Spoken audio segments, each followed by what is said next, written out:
In his last 2 seasons, Mark Andrews has become a beast at the tight end position. He's had back-to-back seasons finishing as a top 4 fantasy tight end. But right now, he's only being drafted as tight end 5. That means he's definitely a value and we should totally draft him this year, right? It might not be that simple.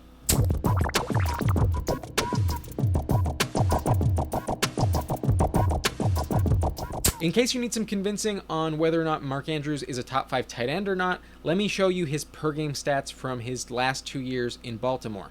This is a 29 game sample size, and these stats are going to be compared to all tight ends in 2020. So he averages on a per game basis 6.4 targets per game, which would have ranked as tight end 8 last year, 4.2 receptions per game would have ranked as tight end 6, 53.5 yards per game ranked as tight end 4, 0.59 touchdowns per game was the 3rd best rate among all tight ends, and 11 half PPR points per game would rank as tight end 4. So he's definitely a top 5 tight end, and it's mainly because of that really high touchdown rate. This shouldn't concern you because all tight ends are extremely touchdown dependent, and if anything, this should make you more confident in Mark Andrews because it's such a large sample size. He's scored 17 touchdowns in his last 29 games, so his role in the end zone is very, very secure, and it feels like a safe bet to expect 8 or maybe even more touchdowns from him this year. In my opinion, Mark Andrews is the safest tight end that you can draft outside the top 3.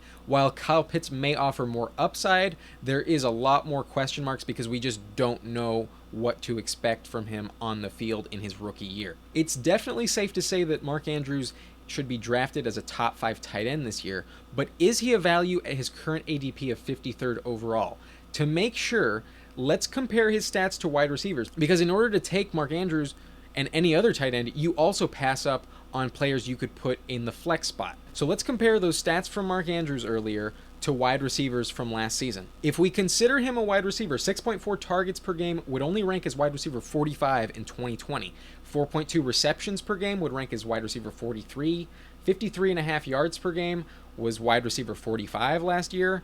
Touchdown rate of 0.59 per game was wide receiver 10, so still pretty high, but altogether 11 half PPR points per game would only rank as wide receiver 31. And at pick 53, you are not passing up on wide receiver 31. You're passing up on wide receiver 20. In the 5th round, Mark Andrews is drafting just between Cooper Kupp and Tyler Lockett, wide receivers 19 and 20 in ADP. So the answer to the question is no, I would not draft Mark Andrews. I would pass at his current ADP of 53rd overall. Just to give you some context, wide receiver 31 in ADP is Robbie Anderson, and he's going 83rd overall, a full 30 picks later. I understand that the depth at tight end is not as deep as the depth at wide receiver, but still, you're passing up on a starting option in the 5th round, a flex spot, or maybe your quarterback, and I just don't think that Mark Andrews is worth the commitment with a 5th round draft price. Not to mention his competition for targets increases this year in Baltimore. The Ravens drafted Rashad Bateman, and say what you will about him, but they also added Sammy Watkins as a free agent.